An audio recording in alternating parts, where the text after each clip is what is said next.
Hello guys! Hello Aquarius! Welcome dito sa aking channel Aquarius. Salamin natin ko ng messages, vibration, gabay, energy para sa lahat ng Aquarius. Ano ba ang messages? Ano ba ang mensahe ng baraha para sa inyo na makakatulong sa May and June? Money, career, financial reading. Okay. First two cards natin is in the flow. Aquarius. Okay. Pera to guys. Ikaw ba ay may balak lumipat ng ibang trabaho, ng negosyo, or mag-travel around the world, or maghanap ng trabaho sa ibang bansa? Nahihirapan ka na magdesisyon. Ay sabi sa iyo ng isang baraha, the answers are within, nasa iyo.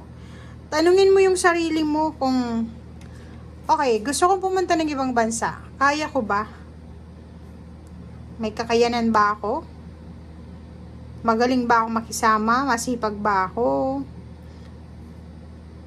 Kaya ko ba yung homesickness? Parang ganun. So, nasa yung mga kamay, yung decision making sa kung ano man ito na gusto mong gawin sa ngayon. Go with the flow. Huwag mong kontrolin yung sitwasyon. Yun yung sinasabi ng baraha. Go with the flow tayo sa buwan ng Mayo and Hunyo. Huwag natin kontrolin like, kailangan kong magmadali kasi yung kapitbahay namin nasa ibang bansa na, kailangan ko rin. Di ba? So, kahit anong trabaho, papasukin mo na pagdating ng araw, magsisisi ka. So, para maging smooth lang yung takbo ng iyong financial, kailangan kalma lang. Diba? Go with the flow lang.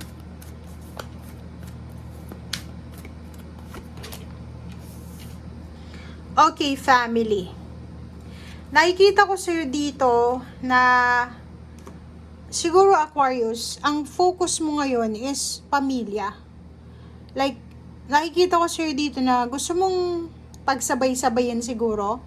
Kasi nakikita mo sa mga tao sa paligid mo na meron silang pinagsasabay-sabay. Relationship, family, trabaho, negosyo. Parang ang nakikita mo is, kaya ko rin yun. Kaso lang, make sure na kaya mo talaga. Kasi mahirap i-maintain yung vibration, yung energy. Napakahirap guys. So, kailangan stable siya. For example, gusto mo nang mag-asawa, pero ang problema, breadwinner ka. Ikaw yung taga-provide ng pamilya mo, parents mo, and siblings. Pag nagkaroon ka ng anak, hindi ka sigurado kung mapoprovide mo pa sa parents mo, kung ano yung binibigay mo sa ngayon. Kasi ang nakikita natin, ganun ka eh.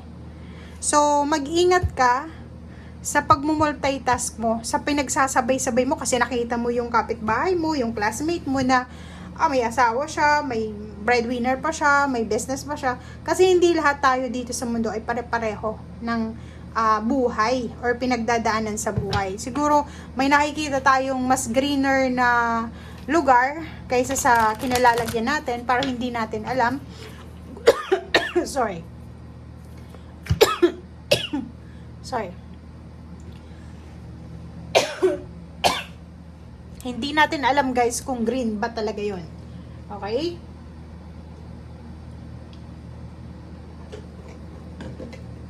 Okay, so Aquarius, sinasabi ng baraha sa'yo dito na kailangan mong pag-isipang mabuti.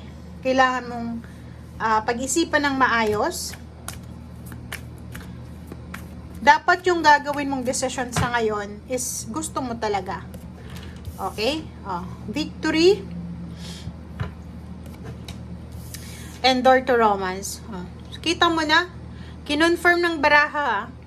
Sinasabi ng baraha sa'yo dito, kung gusto mong mag-focus sa love life, love life. Kung gusto mong mag-focus sa negosyo, negosyo. Kung gusto mong mag-abroad, gusto mong maging OFW, yun muna yung bigyan mo ng focus. Kasi ganun talaga eh, hindi mo makukuha ang mga bagay-bagay na gusto mo ng sabay-sabay. Okay? Walang perpekto dito sa mundo. And wala tayong control. Kahit gaano natin gustong kontrolin yung sitwasyon, wala tayong control. So, yun na nga, go with the flow.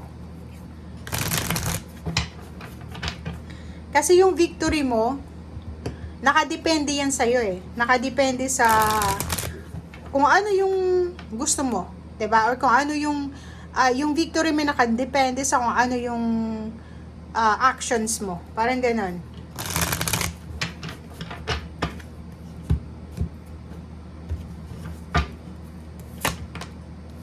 Okay. So, yun. Travel. Oh, 'di ba? So, confirmation. Nakikita ko sa'yo dito na sobra-sobra yung kagustuhan mo na makapag-travel, makalibot ng buong bansa, buong mundo, makapagtrabaho sa ibang bansa. Alam mo yon, kasi nakikita mo na kaya nga to ng kapitbahay namin na mas matalino pa ako kaysa sa kanya, may pinag-aralan pa ako kaysa sa kanya. So, kaya ko rin. Parang gano'n yung mina-mindset mo sa ngayon. Sinasabi ng baraha sa'yo dito na, okay, walang masama sa ganyang mindset. Pero make sure na alam mo yung kapasidad noon ng taong yon na nauna sa'yo. And hindi mo dapat kino-compare yung strength mo sa strength niya, yung weakness mo sa weakness niya. Kasi yun na nga, may kanya-kanya tayo na, tawag dito, may kanya-kanya tayong role dito, journey na tinatahak sa mundo. Nakikita ko sa'yo dito, may isa kang pinakagusto talaga na makuha, lalo na sa usaping pera. Isa talaga yung pinakagusto mo. Ang kailangan mong i-give up na sa ngayon. Kailangan mo munang i-abandon na to. So, pwedeng sabihin mo na ihang mo muna. Huwag mo munang ituloy. Okay? So, make sure na peaceful ka sa ginagawa mo para hindi ka maguluhan, para hindi ka magsisi sa bandang huli, lalo na sa trabaho. Nako guys. And ang nakikita ko sa'yo dito, sobra yung eagerness mo na kumita ng malaki, makapag-abroad, or kung nasa abroad ka na, lumipat ng pinakamayaman na bansa, Amerika, Canada, Europa. Ang nakikita natin dito guys na kailangan mo munang pag-aralan. Pag-aralan mo muna and wag na wag kang magmamadali. Okay? Pag-aralan, pag-isipan, hanapin yung tamang information kasi baka madala lang tayo sa internet na minsan may mga fake news, minsan may mga information na ano lang, pahapyaw, 'di ba? Pero hindi naman talaga totoo. So, yung victory and success, kaya mo yan makuha kahit sa lupalo pa ng mundo, naroon ka. Okay? As long as na yun ngayon sinasabi ng baraha, dahan-dahan lang. Okay, dahan-dahan lang. And sipag, tiyaga.